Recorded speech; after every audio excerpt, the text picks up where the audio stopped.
Hi, and welcome to my channel.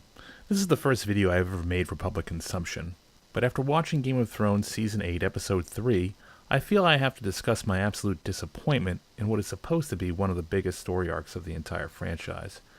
As the video title suggests, it's all about the Night King. For those who are completely unaware of who the Night King is, and it's hard to believe that someone who has no interest in the Game of Thrones series or books will be watching this, let's recap for a moment. For starters, the Night King is a character that, at least as of yet, is not depicted in George R.R. Martin's books. It appears that this character is the sole creation of the writers of Game of Thrones HBO series. There are probably a few reasons why this decision was made. First is that in the series of books, the Others, or White Walkers, are a mysterious force of undead that wander beyond the wall and pose a direct threat to mankind. Throughout the books, they are mentioned, but rarely seen. And as of this video, they represent a storm on the horizon that only a few people even believe are real. This works fine in the novels, since as the reader we are omnipotent, and see all things happening as they unfold throughout the entire world. We can make connections that the characters themselves cannot, because we have information that they do not know about. But making a TV show is quite different. Unless you are prepared to fill your show with lengthy and boring exposition or direct narration, generally you keep things mysterious and hidden so that you can surprise your viewers with a big reveal or payoff later on.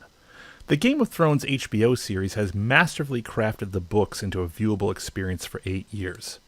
Doing so has been a monumental effort and success overall. In translating the books to an on-screen story that is both coherent and entertaining, the writers had to make various story decisions so that an average viewer could digest the sweeping epic over many years. In order to achieve this, many characters from the novels have been cut or combined. And so comes the Night King. Unlike other characters that are an amalgamation of several characters in the books, the Night King is a direct creation. The writers probably felt that the nebulous threat of the White Walkers needed a face or physical manifestation beyond a mindless undead horde. This gives the threat life and embodies its presence. However, the creation of a new character that is not part of the books presents a new problem. How does this character fit into the narrative as a whole? What is the character's motivation? Why do they exist? What part do they play that is an advancement of the story? Up until Season 8, Episode 3 of Game of Thrones, the Night King remained wrapped in a mystery. Some information was revealed about him throughout the series. He was a creation of the Children of the Forest in their war against the First Men. He accepted a tribute of newborn male children from Craster, but largely his motivation was unknown. There were illusions of a connection between him and Bran. Some industrious people from online communities made connections between the Night King and a character of Game of Thrones lore called the Night's King, and believe there was some reveal awaiting viewers about this history. Furthermore, many other videos and commentators have noted that George R.R. Martin has been quoted as specifically saying that he does not like evil characters that are evil just for the sake of being evil, and his story thus far has supported this. Even the despicable Ramsay Bolton, formerly Snow, had an understandable, albeit flawed, motivation. He so wished to be legitimized as a Bolton that he flayed men as his house sigil depicted, in an effort to legitimize himself, even if no one else would. Ultimately, this worked out for Ramsay, as he was finally legitimized as a true son of Roose. This is exactly why the Night King's story is such an epic letdown. In the end, there was no big revelation about his existence. He was, in fact, evil for the sake of being evil. His sole motivation was to destroy the world of men. This and other factors have led to fairly robust criticism of what should have been a penultimate episode of the Game of Thrones. It is filled with mesmerizing scenes of battle and sacrifice, jaw-dropping moments of anxiety as the dead swarm the castle and at times even fall from the sky like rain. But the simplistic and predictable death of the Night King and all of his thralls dampens the spirit of the story. Nothing is revealed. In Episode 2 of Season 8, the characters muse that killing the Night King, a persona of which they have no in-depth knowledge, will kill all his followers. And this is proved 100% true. A lucky guess, I suppose. Toward the end of Episode 3, the Night King stands over Bran menacingly, a moment usually reserved for the villain to reveal his intentions. But then Arya Stark drops from above and kills him, shattering him and the entire story arc into a million pieces. Yes, the heroes have saved the world. Yes, now they can focus on Cersei and the Golden Company. But wouldn't the characters of the story themselves have some serious questions about what just happened? Look at the epic amount of sacrifice it took to get here. Look at the mountains of dead. What was it all for? Why did it happen? Who was this Night King character? Hey Sam, good guess about the Dragonfire not being able to kill him, even though it could kill all his followers.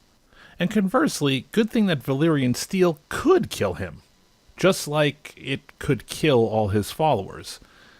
In the end, it feels like the Night King did very little to advance the story, except killing a few relatively unimportant characters, and reducing the number of soldiers available for the war to come. Although it's entirely possible he has not even accomplished that. As we have seen in previous seasons, massive battles have been fought with immense loss of life, only to have the armies rebuilt in short order to march forward into the next meat grinder. For example, Stannis leads his men in an assault on King's Landing, where they are eviscerated in the Battle of the Blackwater. But after a few months, he has built a new army and sails to the Wall to help Jon Snow in his battle with the Wildlings.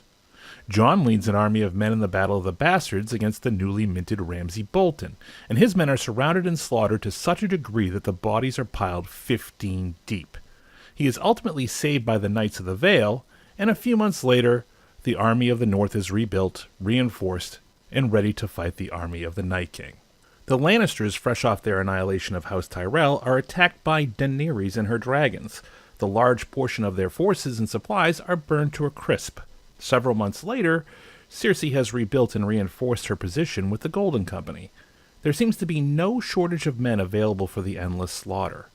If in fact murdering a lot of men was all the Night King could muster, then why does his story exist at all? So far, the murder of men has filled the entire show and had very minimal impact on the main characters or story. Perhaps more will be revealed in the coming episode, since there was very little dialogue in this episode and Bran went away for most of the show warged into a murder of crows. But I find it doubtful that anything revealed will have much meaning at this point. The threat is gone, learning its purpose now seems a day late and a dollar short.